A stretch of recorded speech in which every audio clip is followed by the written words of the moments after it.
Good evening, good morning, or it could even be a good afternoon, wherever you are listening from. And welcome to the Bushhawk RC Aviation podcast.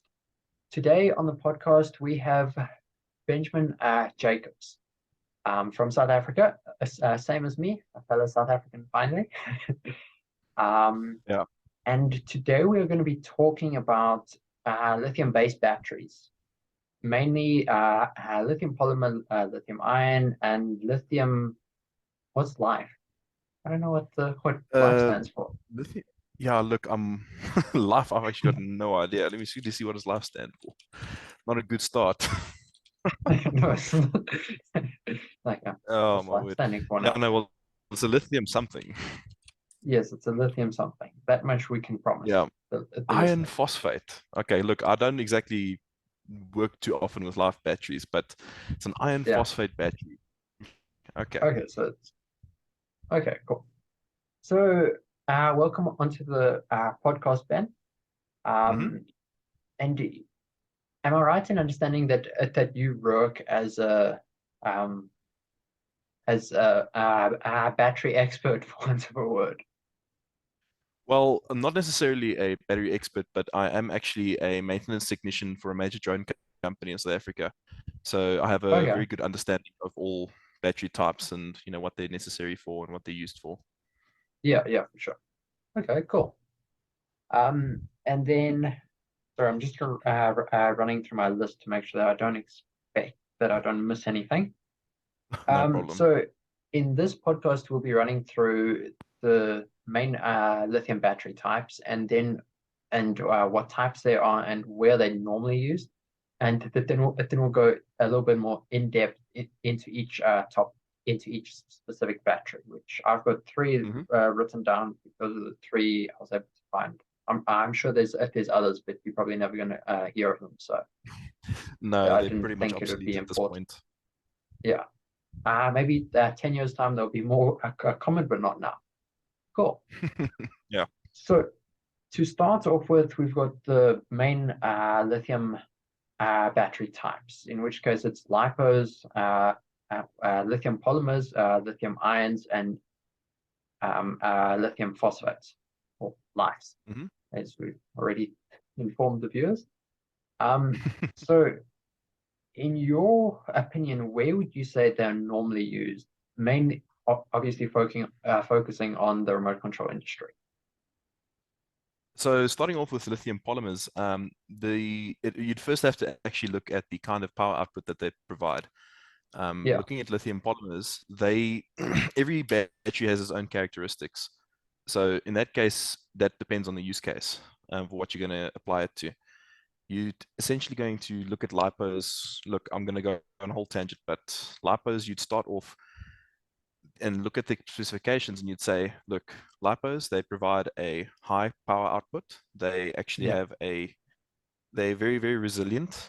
Actually, considering all the freaking things with the Nokia 7s and whatnot that you might, or not Nokia, it was a Samsung, the Note 7s and all that. But it's a very, very hardy battery that you'd use for high power output applications mainly.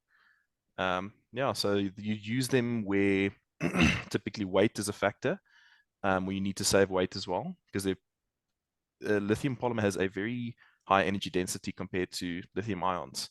So for the same amount of weight, you can get as more power into it, theoretically speaking. Um, yeah, so in that Okay. case, high power output applications um, for, let's say, most of your electric models, electric drones, anything electric that requires a lot of current output, that's what you'd typically be looking at for a lithium polymer. Okay. Yeah. And then going on to your lithium ions, from what I've seen, they used more because of the low power outage. They used more power output. They used more for like your transmitters or Mm. powering lower power things, just because of their No, lower power output. definitely. Look, lithium ions, when it comes to batteries, you have something C rating. So your C rating is essentially what is going to determine the output of the battery. It's not always the same because if your chemistry is different, like for example, lithium polymer, C rating to a lithium ion C rating won't necessarily be the same.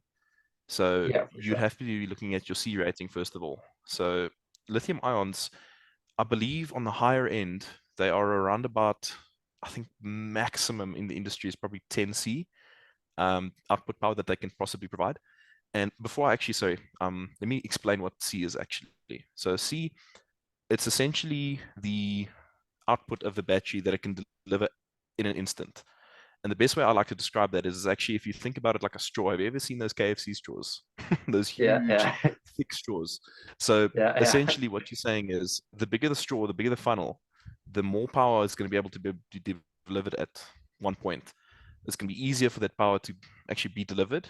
And it's also going to be easier to deliver power to it. So charging is not necessarily as stressful to the battery in that case. It's still stressful yeah. because it's with batteries, they actually don't like being charged. I don't know if you know that. So they hate No? being charged. It because essentially you're forcing electrons into the chemistry. It Yeah. doesn't necessarily like that. Yes. Okay. So with the C rating, like I said, it's basically think of it like a straw. If you're going to go like this, it's going to have a slow time trying to deliver that power output. But the moment you try and draw too many amps from a battery that can't necessarily provide the power, it's basically gonna buckle the straw, and then you're gonna basically damage the battery. Yeah, In that yeah, case, that's the best way and the simplest way I'd like to actually describe it. yeah, Otherwise, it gets very complicated. yeah. Um, And that's yeah, like, so in that case, high C rating batteries for when you want to do 300 k's an hour in your little electric plane, or whatever you need to do. yeah, yeah, Higher C rating is typically better. Yes, but back to the lithium ions. So lithium ions, they typically have a lower C rating, as that's a disadvantage to the lithium ions. But as an upside to them, because of the lower C rating, they're able to actually pack more milliamp hours into the same size pack. So they're slightly heavier than lithium polymer, and that's why I said that energy density on lithium polymer is better. But yeah, technically speaking, lithium ions can pack more milliamps into a battery. Milliamp basically being the total capacity stored in the battery besides voltage. Um, yeah, yeah. yeah, so you'll see typically for a tiny little 18650, they'll range anywhere from 2500 milliamps to 3000 milliamps. And for a lithium polymer of the same size, you wouldn't get near No. that kind of milliamp rating for the size. But Yeah, as a yeah, result, they are much heavier. Yeah. So in the case of lithium ions, where you'd actually use them is in long range endurance um, applications. So I won't yeah. disclose anything as I'm not allowed to, but essentially for our company, we do have a drone that uses lithium ions. It is actually, I think, topping out at about an hour's flight time. It's yeah, That's very, very impressive. Yeah. that's impressive. No, very impressive. It's using Yeah. massive 6-cell array of batteries, most of them in parallel. It's a very, very impressive piece of kit. Um, but yeah, Okay, so nice. that's why lithium polymers, you'd have to have a much bigger size battery in order to actually Yeah. get the same amount of yeah, Oh, energy output. yeah. So Okay. lithium ions are much more compact in that sense. Yeah, so I've seen the lithium ions. Some guys use them on their long range drones Mm, for flying FPV long range, like 5, 6 kilometers out. And some guys, I haven't seen them used in fixed wing. Well, by fixed wings I mean non delta wings, but I've seen them used in a lot of like delta style uh, flying wings with RC yes, no, planes. definitely. Yeah, no, I Yeah, mean, I think the best example of that would be, I believe the channel's name is it Aussie Test Flight? I can't remember now. He had the video with the Nano Goblin where he was using two-cell lithium ion battery pack. I think he flew for something like 40 minutes or something. It was amazing. yeah, yeah, yeah. I think I watched that one, Yeah. and at first he was confused as well. It's just a slight thing off the topic, but one thing he mentioned was lithium ions have a lower depleted charge voltage than lithium polymers. Lithium polymers you Yes. discharge to a higher voltage than your lithium ions, which Mm. does affect performance when you're flying with Awesome. That's actually a the great way of longer. coming back to topic there. So what you said is that they do actually have a lower depleted voltage. So essentially, you have your full storage voltage, you have your nominal storage voltage, and then you have your low voltage, which is completely 0%. There's nothing left in the battery. Your full voltage is 100%. Your nominal voltage is typically where your storage voltage sits at. So for lithium polymer, that's at about 3.8 volts. And then Yeah. depending on the type of lithium ions and how we're using them, they can range anywhere from like 3.6 to 3.8 for storage voltage. Okay. Yeah, so, and then in that case also, when you said the depleted charge is actually much lower, that's also true. Um, I believe with our batteries that we're using, the spec is actually that they depleted at 2.5 volts instead of the Well, normal lithium polymer being at 3 volts. that's that's quite a decent chunk more. Yeah. Yeah. I would say also, but the only thing is with that is it depends on how much amps you're pulling. Because the moment you hit below that 3 volts on a lithium ion, typically your voltage starts dropping quite rapidly, depending on how many amps you're drawing. So Okay. if you're Yeah. drawing maybe, how many amps was that nano goblin drawing? It must have been drawing something ridiculous, like maybe 2, 3 amps, while Yeah, I'd cruising, I imagine. believe. I mean, the standard stock setup is probably pulling anywhere between 12 and 15 amps. Well, Yeah, just just for based your on mini stick or whatever. yeah, that's just like standard flight time, 4 or 5 minutes type of thing. So No, definitely. So that's also another thing with just with the lithium ion. So for their use case, like I said, their C rating isn't very high, and as a result, they can't actually output a lot of amps for the yeah, battery, so for your powertrain. So if your powertrain is going to pull more than say 20 amps, 15 amps, you can expect your flight time to drop quite rapidly. So they really like being discharged slowly. That's the goal with lithium ions. yeah. So sort of like as an example, if you suck too hard out of a straw, then you get like a whirlpool effect around the straw that draws the voltage that it can see lower down than Mm, if you're slowly drawing the liquid out of from a straw. mm. And then typically what you'll actually see is sometimes when the battery is about to give out, it'll actually spike an amp draw. That spike in amp draw is just it trying to equalize with the voltage. But then the moment that little spike happens, it'll actually drop immediately after that. So it kind of gives you a false reading in some sort of sense. Yeah. But it's only momentarily. Okay. Yeah. So I think we've pretty much covered. So let's just look at lights for a second. Um, Yeah, sure. they normally used, from what I can see, as your power supply in your larger planes. So like Mhm. a gas plane or a petrol plane that's got a 50 cc larger engine in it. That's what they used to power your receiver and servos. Mhm. I haven't seen them used anywhere else, Yeah. from what I can see. Yes, so Life's in that case they're not very high output either. They don't necessarily deal too well with having lots of current drawn on them, but what they excel at is that if you actually had to look at the power graph that a Life battery provides, you'll see it basically plateaus. It plateaus, and once it's about to leave or it's about to drop its voltage, it just goes straight down. Um, that's typically how the Lifes operate. So the nice thing about that is if you ever need a constant source of voltage, so your voltage, if you want it to be constant across your system, that's a great Yeah. implementation of using a life. They excel at that.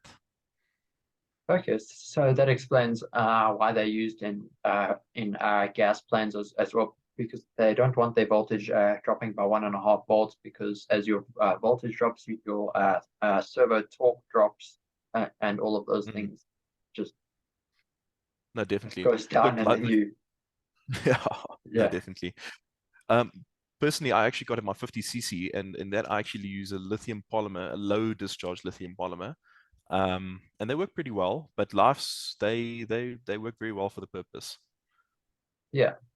Okay, nice. Yeah, that's why mainly they've been used all these years because that's just what they excel at. Yeah, I know I've got a life in my transmitter, and one thing that I have noticed is the voltage stays constant within like 0.1 volts from fully charged until like a certain point after I've used it for like 4 days in a row, and then it plummets by a decent Yeah, so then amount, and then it then it starts just yelling falls at off the me. face of the earth. Yeah, no, it Yeah, just falls off the yeah, face of the earth. Yeah, yeah, but interestingly enough, I actually had to search this before our thing. Um, Interesting. The older nickel cadmium or nickel metal hydride batteries, they actually have yeah. something called a memory. So if you, let's say you constantly had like 100 cycles where you discharge them fully and charge them fully, it's 100%. But then one day you decide, okay, well, you know what? For the next 100 cycles, I'm going to charge it only 50%. What's funny is that it'll actually develop a memory and then it won't allow you to charge past 50%. So just a little interesting Okay, tidbit there. Yeah. yeah. So don't Yes. recharge your nickel metal hydrates and nickel cadmiums uh, not fully. Always recharge them completely before using them again.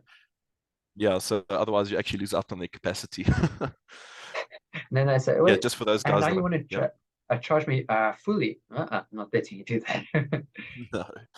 Yes. Yeah. Just for the guys that No. are interested in for that fact.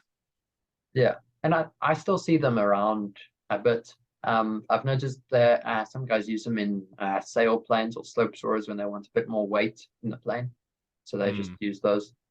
I yeah. personally just add more lipos, but Yeah. um, Well, I mean, that's the thing because obviously your lipo is going to take up more space in the airframe, and then more space true. means more Yeah, drag. So, yeah, yeah. yeah. No, awesome. True fact. Okay, Yeah.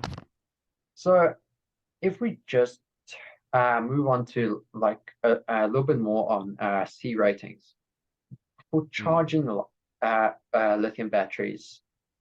What would your suggested C rating for the maximum lifetime of lithium battery be? So maximum lifetime for a lithium battery, you meaning in terms of cycles? Yeah, yeah, in cycles. Because Ah, yes. apparently uh, I've heard that if you charge them at say 5C, if you want to get them charged quickly, the Mm, lifetime will be drastically reduced than if you charge them at 1C. mm. Yeah, so in that regard, it all comes back down to the chemistry of the battery itself. If you actually look, it's lithium polymers is basically like an electrolytic solution. They used to be like a little, how can I say? Um, like there used to be liquid inside lithium polymer batteries, but nowadays they've transitioned to have it more of a crystalline structure. Um, but essentially, what you need to think about is now you're taking more amperage and you're forcing that amperage through your crystalline structure inside the battery itself. And the thing is that with that, you can actually degrade the structure of the battery, the chemistry. And I believe I can't remember what the complete makeup of it is, but essentially that's what happens.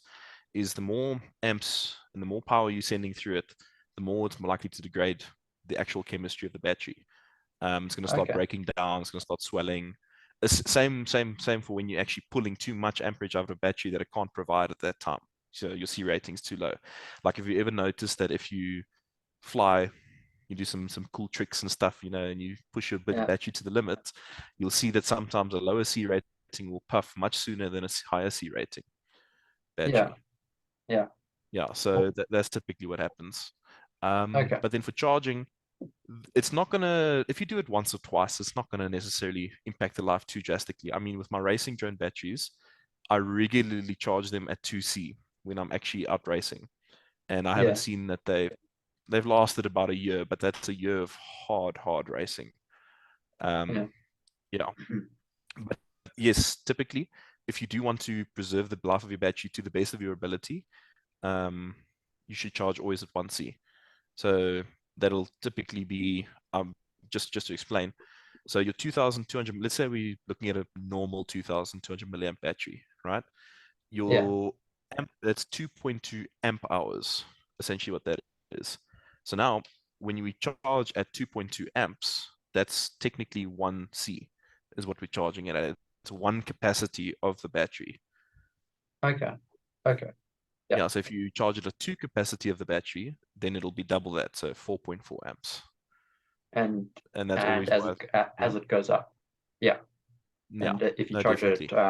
5 capacities, that's 10.1, and that's 11 amps. My math wasn't so good. No, it's fine, it's fine. 11 amps, Yeah.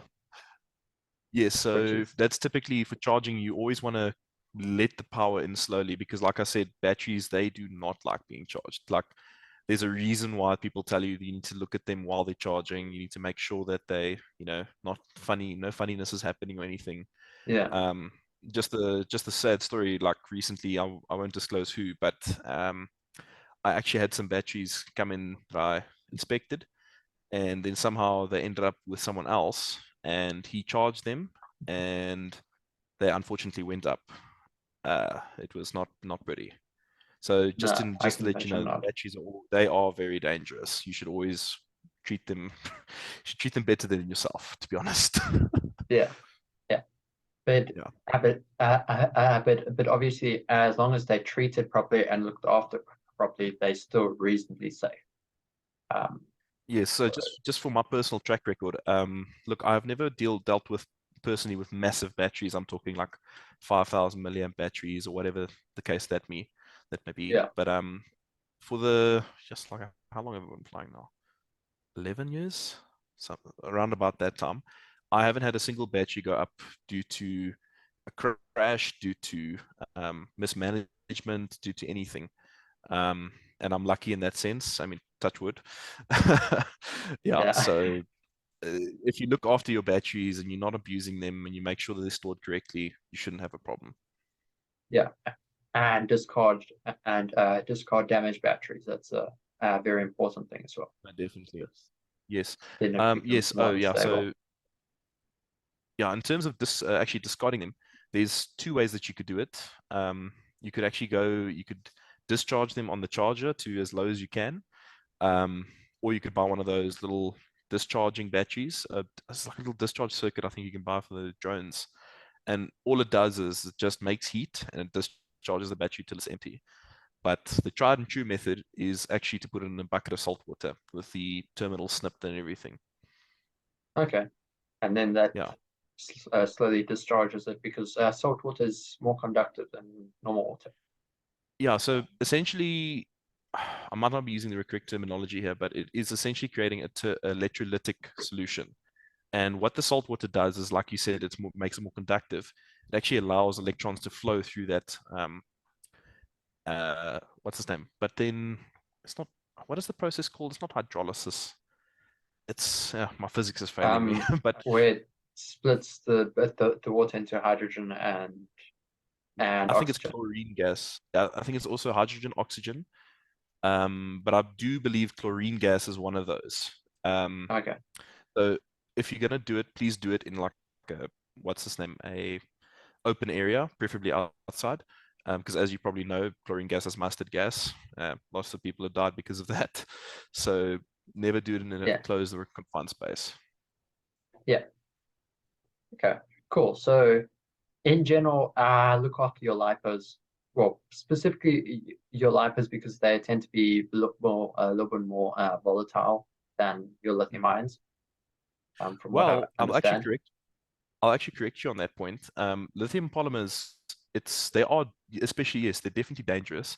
But lithium ions typically go up in a more dramatic fashion.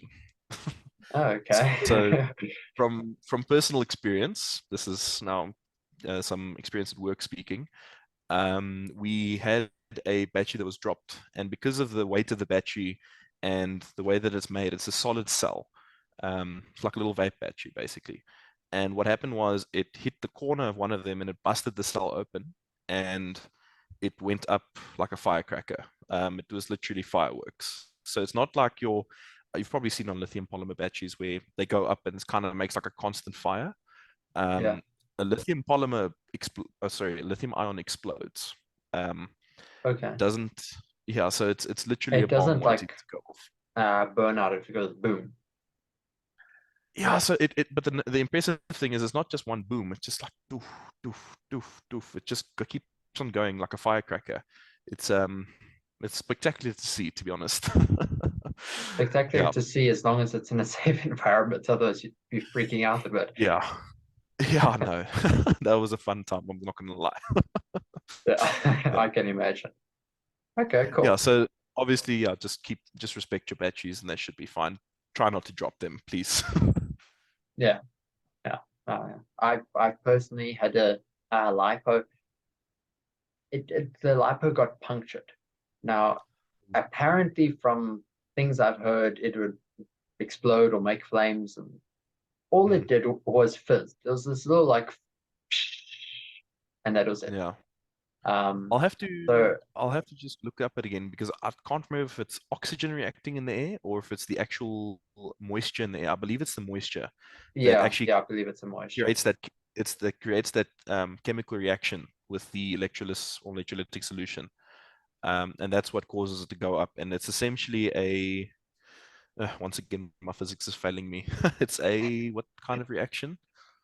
Exothermic reaction. So it basically creates its own fire, creates its own heat. Okay, yeah. Hmm. So So in theory, that's what it does. if there's not enough moisture in the air, then the reaction will be slower, which You'll could probably be, find in a more damp place like Durban or near the coast, it might be a bit more spectacular. yeah, yeah.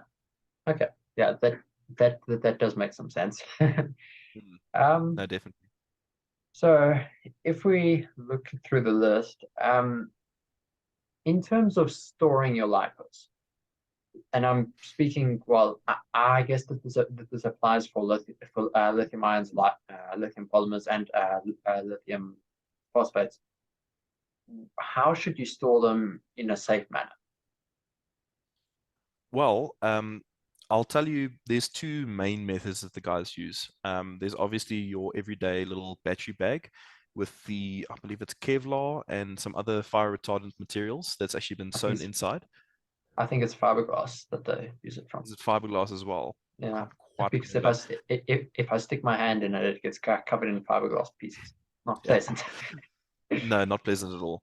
No. So typically you'll use those lithium or those battery bags, fire retardant materials is what they use inside, but they're not the most foolproof way. The reason I say that is because they can still get burned through. And especially if you're keeping more than one battery inside of the bag, that's actually not a very good idea because the what happens is the one battery goes off and it takes the rest with them. So it just makes it even, yeah, Yeah, a yeah. lot worse.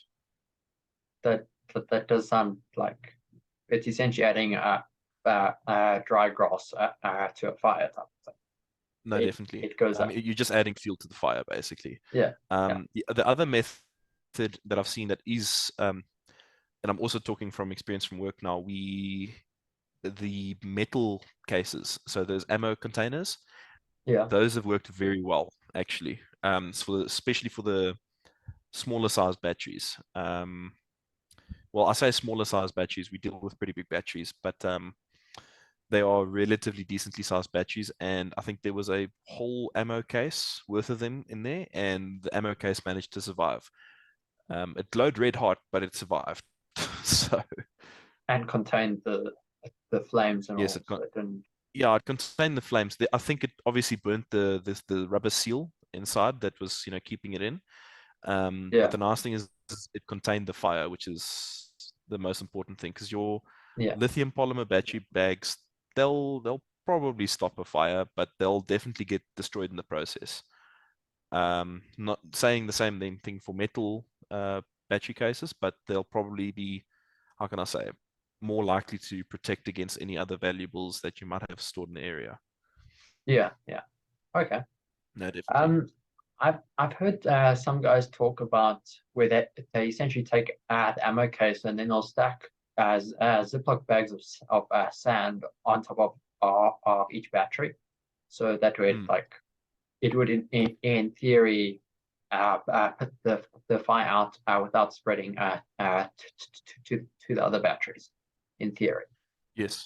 So the biggest thing with okay, so The sand is actually a very good idea. I agree with that.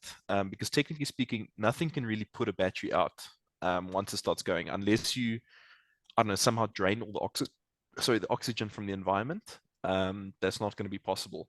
So the sand is essentially how can I say, it's a method to keep the fire from spreading. That's the best way to think of it, because it's not necessarily going to stop the fire. It'll definitely keep the fire at bay, especially if you pour sand on top of it. But the Yeah, biggest thing is to actually have the battery surrounded by sand or on top of sand or something like that, so that when it's not burning anything else around it. Because obviously, sand's got a melting point of what, 2000 degrees or something yeah, ridiculous like that. something really high. So Yeah, and it's essentially never going to burn or melt in any normal circumstances, unless you yeah, put no, a really definitely. hot lipo fire. That's next level hotness. Yeah, yes, I think it'd be impressive if you could even make glass out of that, but you probably won't do that with your everyday sand. No, Yeah, so no, I agree. Anything for safety's sake is definitely something worth doing, no matter how yeah, ridiculous it might seem. yeah. So from what I've understood from this, the main times where a LiPo is more volatile or a lithium ion or anything like that is while charging. That's like its most Definitely. volatile stage because it's trying to resist your Mm, your charge, and but you're not letting it resist its charge. So you're basically forcing it through, and it's got no choice in the matter. But I do say that I have actually seen some batteries go up whilst flying, which is also pretty spectacular. I think what happens with them personally is, let's say there's a bad cell or something, and then it starts draining more power off the rest of the cells. It'll actually go into a sort of thermal runaway. So it just kind of, the heat just doesn't dissipate, and then it just runs away with it until it ignites. So Okay, if you're pushing your batteries to the limit, that's also a case where you'd have to look out for it. yeah. And also why there's a general rule of thumb that say in a three cell lithium ion battery, your three cells should never differ in cell voltage by more than I think it's 0.1 volts or something like that is like a safe. Yeah, It's like point a one safe. is very conservative. Is very conservative. Really need to start looking at maybe retiring the battery. That's actually, I think, point two is our like maximum that we go to before we start saying, get rid of the battery. And the reason I say that is because with let's say, okay, I'll give you an analogy, right? If you go and you put a battery, essentially how batteries work is they, each cell has a nominal voltage or full voltage of 4.2 volts. When you stack that cell in series, that increases the voltage. So you can go, when you ever see 3S, 3S is actually 3 series. And then if you've ever Yeah, seen the 1P, that means 1 parallel. So essentially that circuit is a 3 cell, 1 parallel battery, because I mean, 1 parallel, there's nothing in parallel. Well, yeah, basically makes more in parallel. But if you've actually gone and seen some batteries, they're very, the chances of you actually buying one commercially is not really viable. But if you make a battery with a lithium ion, you can actually go and you can put it into parallel. And the interesting for that case is you actually increase the milliamps by putting in parallel. So let's say your lithium ion battery is at 2,500 milliamps. If you put one of those next to another one in parallel, so essentially it's two of the batteries, one series, two parallel, right? yeah, You're still going to have your 4.2 volts, but now it goes from 2,500 milliamps to 5,000 milliamps. And that's, I think, yeah, no, that's not what ThinkFlight did, or RC Test Flight. Yeah, so he just put them in series. So essentially, coming back to the 4.2, or sorry, so the zero point 0.2 difference per cell.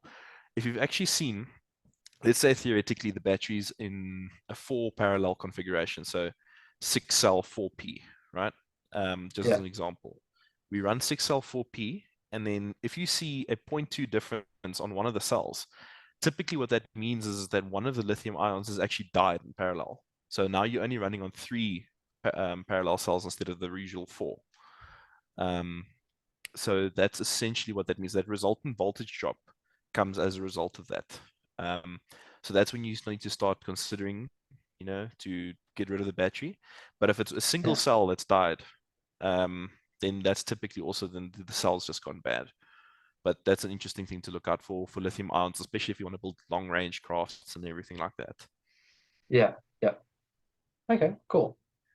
I know Yeah. some people have taken lithium polymer batteries, say like a 3 cell, where if you look on your battery charge, it will tell you these 2 cells are fine, but your third cell is 0.5 volts lower, or or after a flight it's really low. Some guys sometimes go and remove that 1 cell.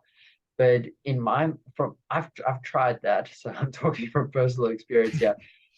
It is not an enjoyable experience. I decided halfway through I'm not going to do this because that little foil around each cell, it feels very weak. So it feels very easy to accidentally puncture it or something, and then you could have a life of fire on your hands. But that No, literally in definitely. your hands. No, no, definitely. It's not something you want to mess around with. I understand, Yeah, like a lot of the guys will say, don't mess with your batteries, don't do that. Um, Personally, I've never messed with a battery until recently. Um, and if you are going to do it, not saying you should, always make sure, obviously you have your precautions in place, a battery bunker or some sand, definitely a bucket of sand will be very beneficial. yeah, Just make sure, pull out all the stops, make sure that it's safe. That's the biggest thing. Um, and then if you're going to go ahead and start trying to actually disconnect the cells, try not to work with blunt instruments. That's especially in cooking. I don't know if you've ever heard. If you work with a dull kitchen knife, it's actually more dangerous than it is with a sharp kitchen knife. Because if you're going to go all over the place, you can't cut your tomato. Oh, you're going to cut your finger. That's just going to slip off and cut your finger. So you don't want it to actually be dull. You want it to be as sharp as possible so that everything is done with intention and it's not just going to accidentally slip or puncture something. yeah. Which is the last thing that you want. Okay. So I think we've pretty much covered everything on my list. Um, we've spoken about the unique characteristics of each one's where they're used, um, and that type of thing. So now, if we look at if someone was getting into RC planes, like the number one battery that they would use would be, in my opinion, lithium polymer, which is it's very industry standard, and that's what essentially everyone uses. I think 95% of people at the flying clubs use lithium polymers. So Yes, no, definitely, and I agree with you on that point. I think the biggest reason being is it's just like I know obviously the African pricing is not necessarily the best, but pricing um, is going to be cheaper in general for a lithium polymer instead of a lithium ion of the same size. Um, because I mean, if you look at it, lithium ions per cell, for like a proper genuine cell, you're looking at about 150 rand, 200 rand just for one battery, which is the one of those little um, vape batteries essentially. yeah, So if you wanted to uh, make something simple like a 3 cell, you'd need at least three of them, which is like 600 rand or something ridiculous. although so admittedly, then you still have to assemble it, but a Gens Ace Mm. 2.2 amp hour 3 cell is 500. I think I paid 500 rand for the last one I bought. Is that what they go Um, for nowadays? Yo, I haven't had a look 500 in a while, bucks. but yeah, that's ridiculous. But So also, like you actually, said, yeah, yeah, so the yeah, reason obviously this industry standard is because I mean you don't have to build them. That's a big yeah, part of it. yeah. Yeah, sorry, you were saying? And so it actually seems quite viable, because then you're paying 600 rand for a 3 cell 3 amp hour. If you've hooked three of them together, and so it's a 3000 milliamp. But Mm. it's not. I wouldn't advise it for a beginner getting into the hobby. That's like No, because look, again, the thing is they're not very a lipo because it's got such a broad range of power that it can output. It's the ideal choice for a do-it-all battery, essentially. Lithium yeah, ion, it's very use case specific. Like I said, for long range, low amp draw, um, yeah, essentially long endurance. That's what you want them for. Yeah, yeah. And that's also with the lithium polymers come in is that I mean I saw a lithium polymer the other day with 120 C discharge rates, which worked out something to like 300 amps, which you're going to struggle to get with a lithium ion. No, you're not. It might just blow up in your face if you try to do Sure. that. Yeah. Or just decide to, no, I'm not doing this and die. No. Well, So interestingly yeah, enough, so let's say you're reaching the end of your battery with a lithium ion, what you'll actually see is it'll kind of, so remember the lithium iron phosphate, the life battery, yeah. how I said it basically goes, it plateaus and then suddenly drops. A lithium ion, it kind of has these stages. It'll go kind of stabilize, kind of drop a little bit from there, then suddenly, poof, it'll just die. Like no warning, no nothing. As with a lithium polymer, you'll actually, I don't know if you've ever experienced it. Most of the people listen to the podcast will probably have experienced it before. Once you've reached the end of your battery, it kind of goes, kind of just slowly dies. Lithium Yeah. ions, they tend to just like shut off, like completely disconnect. So if you've got your FPP unit running straight off the battery pack, Mm. there's an image, no video, sorry. You're like, uh-oh, Yeah. you can't Oh, fly that's a, not a good. plane without seeing it. No, that's not. Uh, You can't do that it's unless fine. you're very gifted.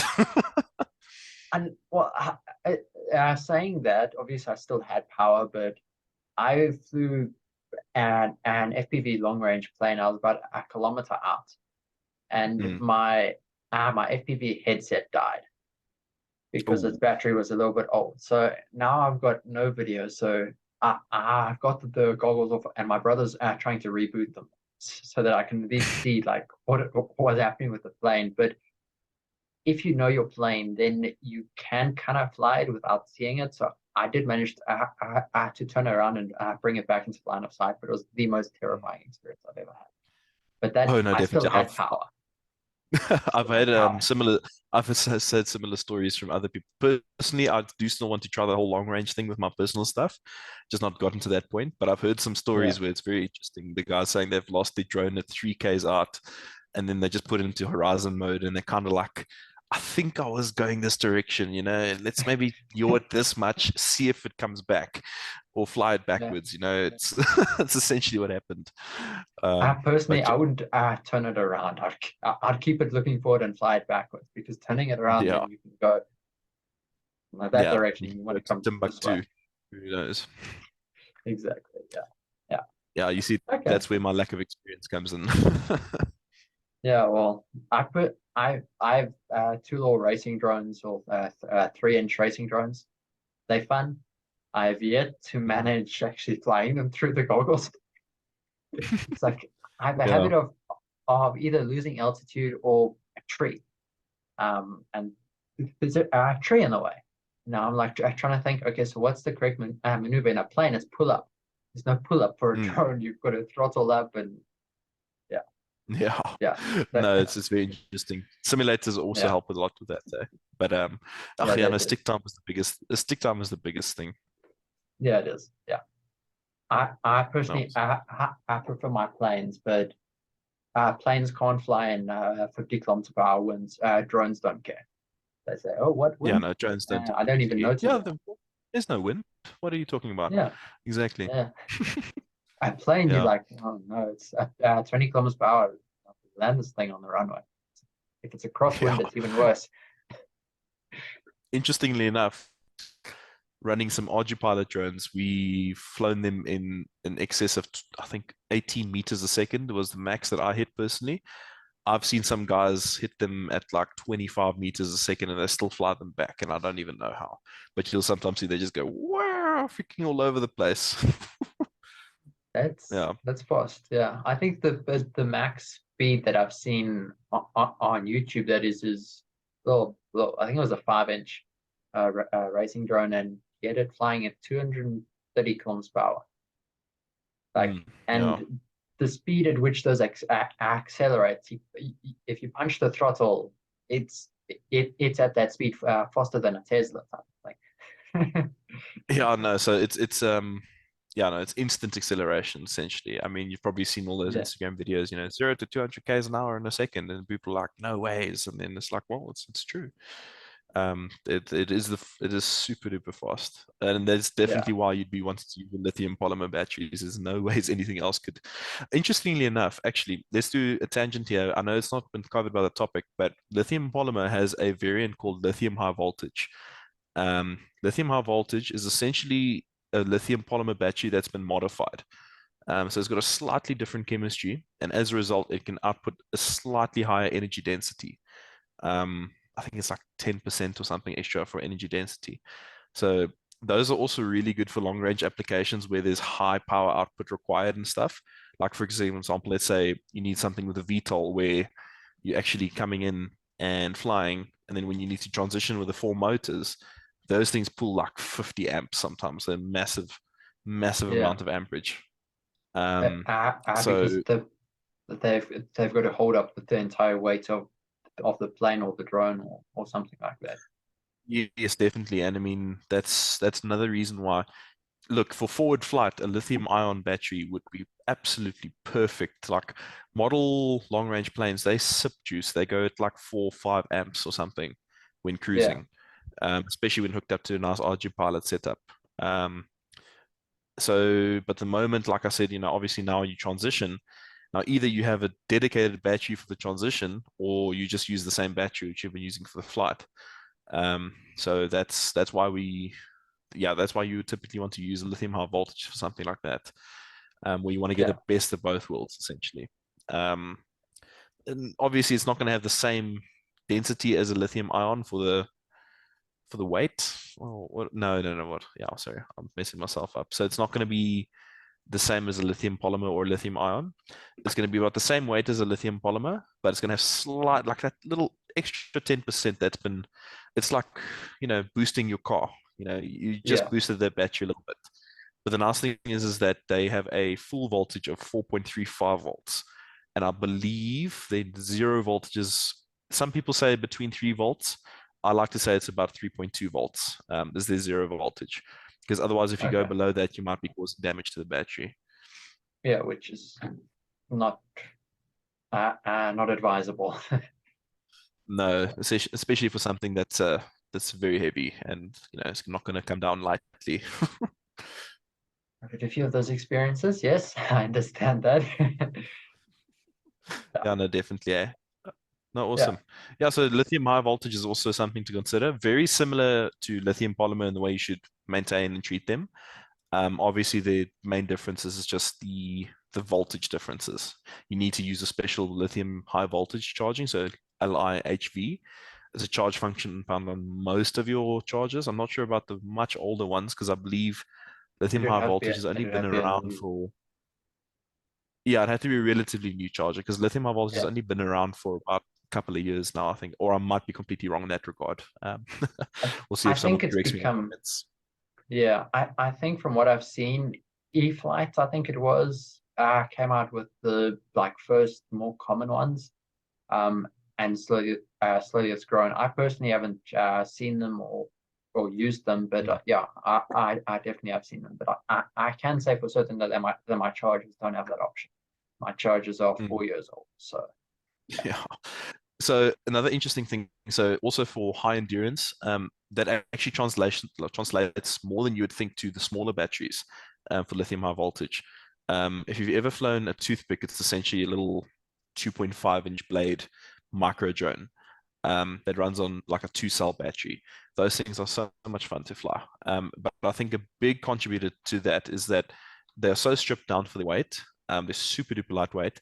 But now with that added extra 10% of the lithium high voltage, it gives you more punch, it gives you more power for yeah, the same weight class of battery, essentially. So those things are amazing for small light drones as well. Especially, and the same can be said for any kind of aircraft that you want. If you want um, more punch, you can put a lithium high voltage into it, and it shouldn't be too much of a problem. But obviously, okay, yeah, depending on whether or not your prop motor configuration is going to be able to handle it along with your ESC, Because obviously, Yeah, as for you sure. know, with your kV, if you go with your kV, it's, let's say we're working with 1,000 kV motor. 1 volt is essentially 1,000 One, revolutions of per yeah, minute. Yeah. So 1,000 RPM, RPM, yeah. yeah, for 1 volt. So if you're going to push it up, so let's say it's now a 22.2 6 cell battery, you're going to get about, well, 2,200, 22, or whatever.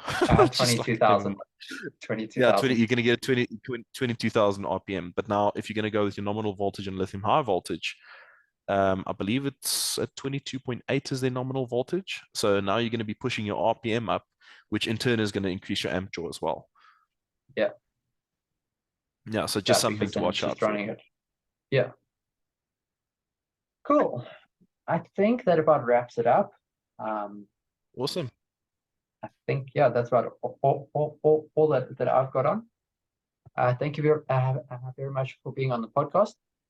Awesome. And thank you to all our listeners who are listening. And also, please remember, if you have any future topics that you'd want covered or anything like that, I really want to cover what the people that are watching the podcast want to see. So if you have any suggestions, please feel free to drop them in the comments below. And have a great Awesome. evening. Thank you so much for having me.